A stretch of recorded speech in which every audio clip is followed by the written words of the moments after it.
আপনারা দেখছেন আরকে নিউজ বাংলা। আজকের এই ভিডিওতে তুলে ধরা হয়েছে রুমিন ফারহানার গুরুত্বপূর্ণ বক্তব্য। সামনে নির্বাচন। আপনারা ইতিমধ্যেই জানেন, এক মাস আগে চট্টগ্রামে বিএনপির মনোনীত এমপি প্রার্থীকে গুলি করা হয়েছিল।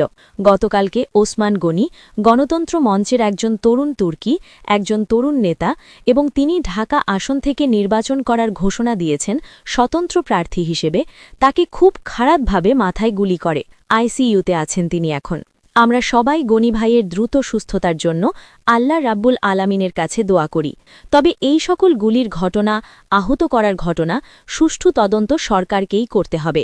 ইতিমধ্যেই ফেসবুকে আমরা দেখেছি, যেই ছেলেটি গুলি করে তার ছবি সামাজিক যোগাযোগ মাধ্যমে ভেসে বেড়াচ্ছে।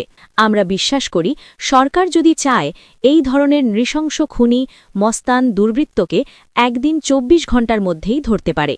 সুতরাং নির্বাচনকে সামনে রেখে যারা ঘোলা পানিতে মাছ শিকার করতে চায়, যারা বাংলাদেশে একটা গণতান্ত্রিক উত্তরণের পথে বাধা সৃষ্টি করতে চায়, যারা বাংলাদেশে একটা রাজনৈতিক সরকার আসার পথে বাধা তৈরি করতে চায়, বাংলাদেশের মানুষ একত্রিতভাবে তার দাঁত ভাঙা জবাব দেবে বলে আমরা বিশ্বাস করি। সরকারকে বলবো, আইন শৃঙ্খলা রক্ষাকারী বাহিনী আছে, পুলিশ আছে, প্রশাসন আছে, সেনাবাহিনী মাঠে আছে। আপনারা দ্রুত এই অপরাধীদেরকে ধরে শাস্তির আওতায় আনেন। না হলে কিন্তু আগামী ফেব্রুয়ারির নির্বাচন অবাধ, সুষ্ঠু, নিরপেক্ষ নির্বাচন হবে না।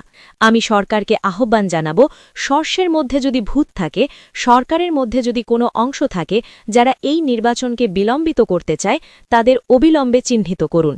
সরকারকে আহ্বান জানাব, বাংলাদেশের মানুষ শান্তি চায়, বাংলাদেশের মানুষ নিরাপত্তা চায়, বাংলাদেশের মানুষ স্বাধীনভাবে মত প্রকাশ করতে চায়। বাংলাদেশের মানুষকে খেপায়েন না। বাংলাদেশের মানুষ খেপলে কি হয়, ২৪ সালের অগস্ট মাসেই সেটা বোঝা গেছে। সুতরাং নির্বাচনটি যাতে সুষ্ঠু পরিবেশে, সুন্দর পরিবেশে, লেভেল প্লেয়িং ফিল্ডের পরিবেশে সকল দল মতের মানুষ নির্বিঘ্নে যাতে নির্বাচনে অংশ নেয়, সেই ব্যবস্থা করার দায়িত্ব সরকারের। এবং আমি সরকারের প্রতি আহ্বান জানাব, নির্বাচনী পরিবেশ ঠিক করুন। আর একটা কোনো গুলির ঘটনা যেন বাংলাদেশের নির্বাচনকে সামনে রেখে না ঘটে, সেটার ব্যবস্থা নিন।